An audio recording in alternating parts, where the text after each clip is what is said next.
Bonjour à tous, j'ai le plaisir de vous retrouver aujourd'hui dans cette nouvelle vidéo dans laquelle nous allons voir rapidement les conditions d'octroi des prêts immobiliers. Donc comme vous avez pu le constater ou vous en avez certainement entendu parler dans les différents médias ou sur les réseaux, il est de plus en plus difficile de pouvoir emprunter de l'argent pour financer un projet immobilier, d'autant plus lorsqu'il s'agit d'un investissement à but locatif. Tout d'abord, il est bien essentiel de comprendre comment est-ce que les banques fonctionnent, comment est-ce qu'elles analysent vos dossiers et à quelles réglementations ou recommandations elles sont soumises. À leur niveau, c'est le HCSF, donc c'est le Haut Conseil de stabilité financière qui, on va dire, réglemente un petit peu et impose sa vision des choses. Donc c'est un organisme français chargé de la surveillance des banques qui fait suite à la crise des subprimes de 2008. Donc cet organisme a été instauré en 2013 et depuis régit un petit peu les conditions d'octroi des prêts immobiliers. Cette haute autorité est donc intervenue une première fois en 2019 lorsque dans l'immobilier nous avons battu des records, notamment dépassé le million de transactions par an durant 3 années consécutives. Elle a donc imposé sous forme de recommandation aux banques de lever le pied un petit peu. Son but à elle était bien sûr d'assurer la sécurité des ménages et d'éviter le surendettement pour ne pas retomber dans une crise comme le monde l'a connu en 2008, celle des subprimes.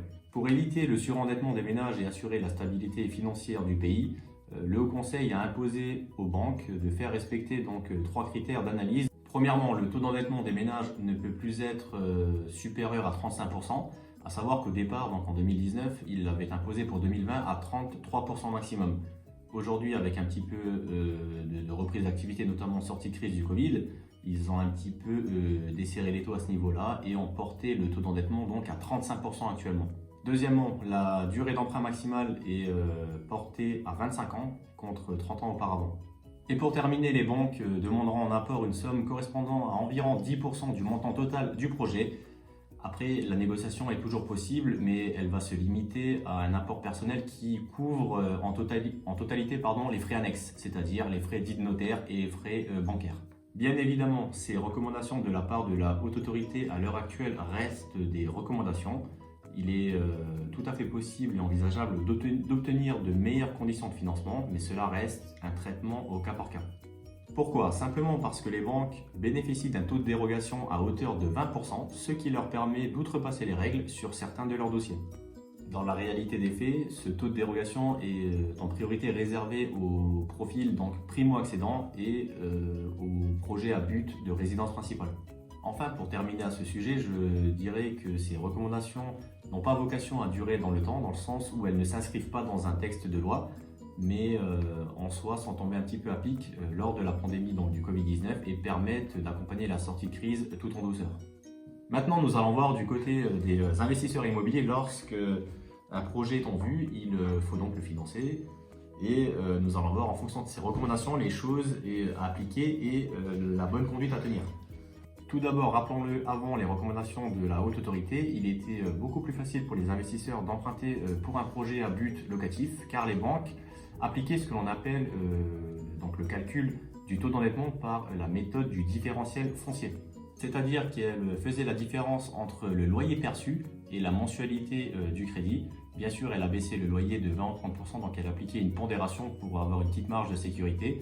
Et si le delta résiduel était positif, elle l'ajoutait donc dans la catégorie des revenus de l'emprunteur, ce qui permettait notamment lorsque le projet était autofinancé d'avoir un taux d'endettement donc négatif concernant l'investissement. Malheureusement, aujourd'hui, il n'est plus possible de bénéficier de cette méthode de calcul qui, disons-le, était favorable à l'investisseur immobilier. Les banques appliquent dorénavant la méthode dite classique, donc qui consiste à diviser l'ensemble des charges par l'ensemble des revenus. En contrepartie, la banque va prendre en compte 100% du montant du loyer, ne va plus pondérer de 20 ou 30%, mais il ne faudra pas dépasser les 35% au total du taux d'endettement du foyer. Néanmoins, il existe quelques méthodes et quelques stratégies que nous appliquons au sein d'Atome Investissement Locatif qui permettent à l'investisseur de franchir l'obstacle lorsqu'il est confronté à ces 35% de taux d'endettement.